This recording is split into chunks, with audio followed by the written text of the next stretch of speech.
Assalamualaikum warahmatullahi wabarakatuh.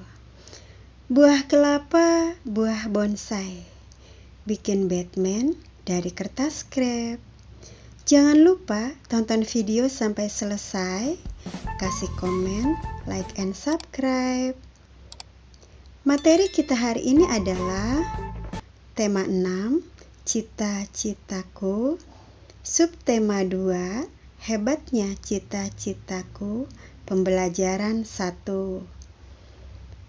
Setiap orang memiliki cita-cita untuk menjadi apa kelak di kemudian hari. Apapun cita-citamu, pasti kamu berharap menjadi orang yang hebat dan bermanfaat bagi lingkunganmu. Ayo mengamati. Ini adalah gambar guru mengajar siswa berkebutuhan khusus. Ayo membaca.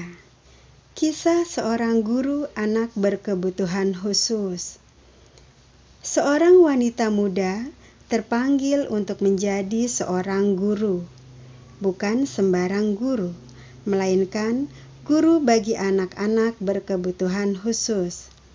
Semuanya berawal dari kepeduliannya terhadap kurangnya pendidikan yang sesuai bagi anak-anak berkebutuhan khusus di Indonesia yang sesuai. Sangita Lahman nama wanita muda itu. Ia adalah seorang dokter yang beralih profesi menjadi seorang guru anak-anak prasekolah. Pada awalnya, ia mengajar anak-anak prasekolah untuk mengisi waktu luangnya. Akan tetapi, lama-kelamaan ia mencintai kegiatannya itu. Baginya, mengajar anak-anak prasekolah membuatnya mengerti tumbuh kembang anak yang akan memengaruhinya saat mereka dewasa kelak.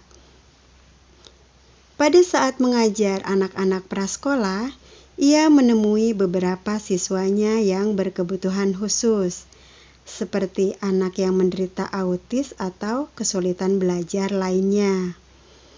Anak-anak ini memerlukan cara pengajaran dan bimbingan khusus yang berbeda dengan anak-anak yang tidak berkebutuhan khusus. Ia melihat saat itu tidak banyak sekolah yang tahu bagaimana mengajar anak-anak tersebut. Sangita kemudian memutuskan untuk menimba ilmu dan keterampilan yang membantunya untuk memahami anak-anak tersebut. Dengan demikian, ia dapat menjadi guru yang baik bagi anak-anak tersebut. Nah, pada wacana ini terdiri atas 4 paragraf. Paragraf pertama adalah seorang wanita muda terpanggil untuk menjadi seorang guru dan seterusnya. Kemudian, paragraf kedua adalah Sangita Lahman, nama wanita muda itu, dan seterusnya. Paragraf ketiga adalah pada saat mengajar anak-anak prasekolah, ia menemui beberapa siswanya yang berkebutuhan khusus dan seterusnya. Sedangkan paragraf keempat adalah Sangita kemudian memutuskan untuk menimba ilmu dan keterampilan yang membantunya untuk memahami anak-anak tersebut dan seterusnya. Jadi secara keseluruhan wacana ini terdiri dari 4 paragraf. Setiap orang memiliki cita-cita yang baik. Tidak ada cita-cita yang tidak hebat. Oleh karenanya, teruslah berusaha meraih cita-citamu. Adakah di antaramu yang ingin menjadi dokter? Nah, untuk itu, mari sama-sama kita membaca puisi. Cita-citaku, karya M. Ridwan Hafiz. Cita-citaku ingin menjadi dokter, agar dapat menyembuhkan orang yang sakit. Cita-citaku ingin menjadi dokter, agar anak-anak menjadi sehat. Aku harus belajar dengan sungguh-sungguh, agar dapat menggapai cita-citaku itu. Aku harus belajar dengan sungguh-sungguh agar menjadi orang yang berguna bagi nusa dan bangsa. Nah, untuk latihan soal, kalian dapat melihat di bagian terakhir. Ayo mengamati. Perhatikan gambar di atas. Profesi apakah yang ditunjukkan pada gambar di atas? Adakah di antara kamu yang ingin menjadi dokter hewan seperti pada gambar di atas? Ini adalah gambar dokter hewan memeriksa seekor hewan yang sakit. Untuk menjadi seorang dokter hewan, tentu kamu harus mengetahui segala hal tentang hewan, termasuk daur hidupnya. Pada video sebelumnya, kita sudah membahas mengenai metamorfosis kupu-kupu dan belalang, dan juga metamorfosis nyamuk dan kecoa. Nah, sekarang ini kita akan membahas mengenai metamorfosis katak dan metamorfosis capung. Metamorfosis katak. Katak termasuk metamorfosis sempurna karena mengalami perubahan bentuk tubuh yang sangat berbeda pada setiap tahap perkembangannya. Metamorfosis katak terbilang cukup unik. Hal ini disebabkan katak muda hidup di dalam air menggunakan insang. Namun ketika dewasa, insang tersebut hilang dan digantikan dengan paru-paru. Nah, untuk itu katak termasuk hewan amfibi yang hidup di dua alam, yaitu hidup di air dan daratan. Kebanyakan hewan amfibi termasuk katak adalah karnivora atau pemakan serangga seperti jangkrik, rayap, lalat, nyamuk, dan laba-laba. Metamorfosis katak meliputi 4 tahapan. Pertama, telur. Katak berkembang biak dengan cara bertelur atau ovipar. Telur-telur itu akan menetas setelah 10 hari. Sekilas telur-telur katak tampak seperti biji selasi. Kedua, berudu atau kecebong. Telur menetas menjadi berudu yang hidup di air.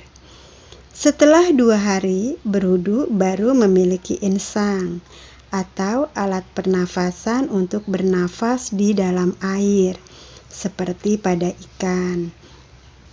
Berudu memakan alga dan bagian tumbuh-tumbuhan lainnya.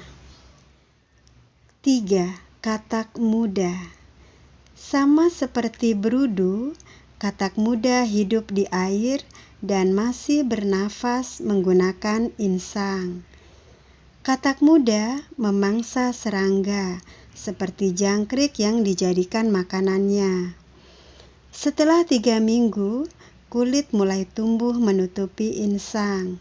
Kemudian menjelang usia 8 minggu, tumbuh kaki belakang pada tubuh berudu dan terus membesar diikuti pertumbuhan kaki depan. Pada minggu ke-12, jari kaki katak mulai terbentuk sempurna. Ekor memendek, insang sudah tidak berfungsi sehingga katak mulai bernafas menggunakan paru-paru. Nah, pada fase ini, muka dan anggota tubuh katak sudah tumbuh sempurna dan menjadi katak dewasa. 4. Katak dewasa. Ini adalah fase tertinggi dari siklus daur hidup katak. Ketika katak dewasa, lebih banyak menghabiskan waktunya di daratan. Jadi, secara keseluruhan, tahapan metamorfosis katak adalah 1. Telur, 2. Berudu atau kecebong, 3. Katak muda, dan yang keempat adalah katak dewasa. Metamorfosis capung termasuk metamorfosis tidak sempurna karena mengalami perubahan bentuk tubuh yang tidak terlalu berbeda pada setiap tahap perkembangannya dan tidak mengalami fase pupa atau kepompong. Capung merupakan serangga yang berkembang biak dengan cara bertelur, sama seperti kecoa. Metamorfosis capung meliputi 3 tahapan. Pertama adalah telur. Telur capung biasanya membutuhkan 2-5 minggu untuk bisa menetas. Telur capung menetas kemudian menjadi nimfa atau capung muda. 2. Nimfa atau capung muda. Pada nimfa memiliki warna yang transparan. Beberapa jam kemudian, nimfa akan berubah karena mengalami pergantian kulit. Capung muda biasanya mengalami 5-14 kali proses pergantian kulit sampai menjadi dewasa. 3. Capung dewasa. Nah, pada saat capung dewasa, sayap dan tubuh capung sudah mengeras. Capung akan belajar terbang. Jadi, secara keseluruhan, tahapan metamorfosis capung meliputi 1. Telur, 2. Nimfa atau capung muda, dan yang ketiga adalah capung dewasa. Sampai di sini materi kita hari ini. Dan jangan lupa kerjakan latihan soal.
Burung nuri, burung cendrawasih, buah semangka, buah tomat. Cukup sekian, terima kasih. Semoga bermanfaat. Tetap semangat. Wassalamualaikum warahmatullahi wabarakatuh.